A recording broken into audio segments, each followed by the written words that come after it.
bambasada bali mu Arabic countries temuyambye baana.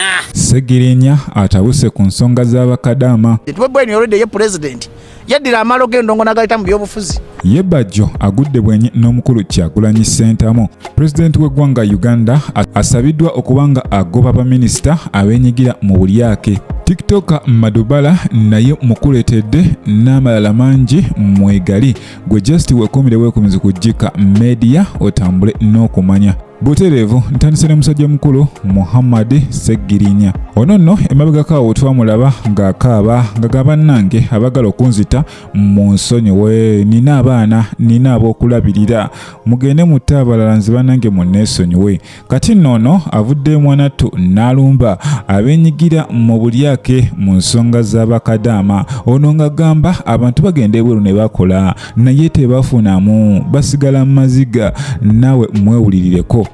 Parliament muyimirire n'abaana abali mu nsi za Buwarabu ku nsonga eno mbeegayiridde. Abaana bafuna kitono naye ate akasente ke bafuna katoolwako. Tebereza omwana afuna emitwalo 7-8 ne batoolako emitwalo 3 waliwo ne gituukaana. Eyo enkola si ya bwenkanya. Mbeegayiridde ne sikwegayira mwenna. Parliament muyimirire nange ku nsonga eno. Ekirungi ababaka n'abalobinze ate ababaka baffe abannuupu mukimanyi bali ku mulamu ate bagenda balekerera mu nsonga eno. Bange Mr. Update eyo ensonga ogenda gireetanga matter of national importance tugikuyambeko tulabe nga abaana baffe basobola okubeera nga tebatulugunyizibwa kubanga ffe tuli ttiimu mmwe. Bambasada abali mu nsi Sharija, abali mu nsi Saudi Arabia, abali e Dubai, bambasada abali mu Arabic countries temuyambye baana. Abaana bajja okwemba seba bonaabona bubonyi. Twetaaga Parliament eyogere ku nsonga y'abambassadors. Ambassador tasobola kukola togenda ku embassy. Oyo nno ye mukulu Muhammad Ssegirinya Mr. Update era abategeezeza mwenna mugambe bekikwatako nti yeegatta ku mukutu ogwa TikTok. Jjukira ono oluvannyuma lw'ono okwatibwa n'asibibwa ate awo omugenzi Isma Olaxes Ichuli we yaviirayo awo n'awamba ekintu era bw'atyo yagenda mu maaso n'afuuka pulezidenti w'ababuloga era we yakomawo nga bamaze okumuta mwanattu ono yeewera nkolokooto n'agamba mu butuufu balina okuddamu akalulu. Of course munnange ekyo tekyasoboka kubanga omukulu Olaxes Ichuli yatuva ku maaso. May his soul rest in peace. Mukama Katonda agumye abo ab'eŋŋanda ze. Butereevu mutulu bali erimu wenkujja yeeyo omukulu Bajjo ono nno ennaku zino tumulabye mu vidiyo nyingi nga kabira gavumenti nti bannange muntaase ndi mu kutya waliwo obusimu obwonkubirwa buntiisatiisa. Wabula ono byonna abikola ng'agamba afiirira ggwanga lye. Afiirira ggwanga lye alina okwogera amazima naye ate waliwo ekimuluma nti omukulu Kyagulanyi Ssentamu agenda ava ku mulamwa alemeddwa okukola ky'alina okukola. Nammwe mumwewulireko. Okujja mu bino ebintu nga talina na ssente zijjako Museveni. Museveni amugisaako bigambo na Facebook. Nze Bobiwine mwekitiibwa ye president wange ku Facebook. Bobiwine aganye ogenda okukola ground. Mpuliriza bino njogera byakikola ate biri ku mutima. Aganye ogenda okukola ground. Ye bw'akuba Facebook press conference ekama okyawo president. Bobiwine already ye president. Yaddira amalo g'endongo n'agayita mu byobufuzi. Yalowooza afuga engeri gyaguzimbye olugongo wali n'agooma ne bamuyita Mr. President alowooza yafuga Museveni. Alowooza ye nannyini ye ame commander amalwaliro. Gotomala wagongo bazolugongo bwati nga bamita Mr. President atambula nga atagala nga agenda okugwa. Kati fulino obulumi obwadde atwagala change ngoleto yo kasasiro. Afumye Dr. Besigye n'amukuba n'amugya mu struggle. Afumye bamawu n'abajja mu struggle. Afumye abalwanyi abaddanze kinuma ku Bobiwine amaziga genjagala okukaba mu kamera mu. Bobiwine ablokiza omuntu ali serious abadde agenda kuleta change ebyadda n'ateekawo olugongo. Oyo mwana ali serious weebuuze kati. Oyo nno ye mukulu Bajjo. Jjukira ono nzijukira yali promoter naye yayingira mu politics. Oba otunuulidde omukulu Sabavulu Balamu naye promoter naye ate ono ali nnyo mu politics. Kyokka nga ne Abitex mutulu wali erimu naye atera okwekubirako eno mu politics mwanattu ebintu ne bitabuka butabusi. Abayimbi bo bonna abasinga sawa zino bali mu politics. kyokka ne MC Katsi kossa omukulu Douglas Lwanga bagala kulabika nga te basinkana omukulembeze w'eggwanga. Kitegeeza essaawa yonna ba MC bagenda yingira politics. Bwe bamala okuyingira politics, of course ne ba comedian bagenda kwagala okukola ki? Okwerira kasente. Jjukira essaawa yonna tugenda kuba n'okulonda mwaka 2026. So kakati abakulembeze bo balina okukola kye bakola, because omukulembeze abalabya maaso tabalabya ssaawa eno, naye tubagaliza kisinga bonna.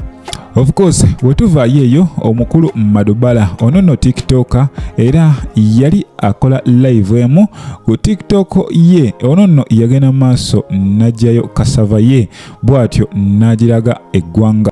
Ono no yali ku live n'omukyalo omu Omunigeria era bwatyo yamulaga animalo ye mwanatu ekitaasanyusa abantu era bangi basigala bakukuluma bagamba lwaki okoze ekintu ekifaanako bwekityo. Jjukira omukutu ogwa TikTok gugenze maaso n'okuba nga gusaasaanya content mwanatu atasaana, content atalina nsa, era tuzze tulaba ababikola nga bakwatibwa. Recently waliwo eyakwatibwa, ono no yakwata ka video ngalina underaged girl, ekintu ekitali kirungi. Wabula musajja mukulu Madubala avuddeyo ne yeetonda n'asaba okusonyibwa, n'agamba munnange yakemebwa sitaani nga omanyi munnange abakyala bakozesa ebintu naawe nga tomanyi okikoze otya. Ono nno agamba mumusonyiire ddala, tagenda kuba nga te akiddamu ekyo kyaliwo naye yekikola mu nsobi. Awo nno nnyinza ogamba musajja mukulu n'akoze kituufu, kubanga video emu eyo esobola ate okwonoona abaana. Bannange abazadde abaana mubajje ku TikTok. Simanyi eggwanga likoze litya okuba nga ate lijjanjaba TikTok, naye abaana tebakyakuumibwa, abaana balaba content atasaanidde.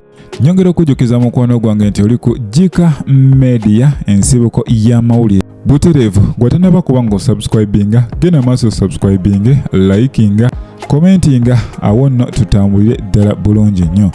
Butereevu wetuyongera mu maaso, omukulembeze w'eggwanga His Excellency Yoweri Kaguta Museveni ono nno asabiddwa okuba nga ate agoba baminisita bonna abeenyigira mu bubbi bw'amabaati era ne balemererwa okuba nga ate bagoberera ekiragiro kye yayisa ekyokuba nga buli minisita oba MP yenna eyatwala amabaati alina okusasula omutango ogujja mu ago amabaati ge yatwala oba akomyewo amabaati ago. Wabula baminisita batono nnyo abasobodde okuba nga ate batuukiriza ekiragiro ekyo, kubanga abasinga beefudde bannampulira zibi era tebalina kye banyega. Era nno wano Mr. Agaba waviridde mwanattu n'asaba omukulembeze w'eggwanga mu buyinza bwe abeeko ne kyakolawo.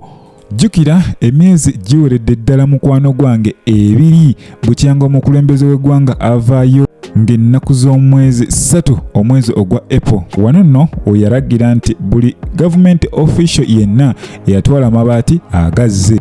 Wabula ku baminisita abasobodde ate okuba nga ate bayanukula omukulembeze w'eggwanga muno nno mwe muli Honorable Speaker of Parliament Anita Amungi, Finance Minister Matia Kaisaija, kw'ossa ne Junior Finance Minister Amos Lugolobi. Oyo nno munnange bamugombamu obwala era ne bamaliza nga bamutadde ku bbeiro.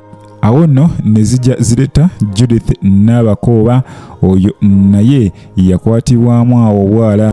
Mr. Agaba agamba nti eggwanga ligenze maaso n'okuba nga ate lifiirwa ssente mpitirivu nnyo olw'ensonga waliwo ababbi ababba ebintu by'eggwanga era nga buli mwaka eggwanga lifiirwa biliyoni 9 kyokka nga ate gavumenti weefaayo okuba nga ate erondola ssente ezo erina obusobozi butono nnyo era esobola okuba nga etaasaayo just biliyoni 30 gokka. Kitegeeza ssente z'omuwoomusolo mwanatu ziba zigenda nnyo.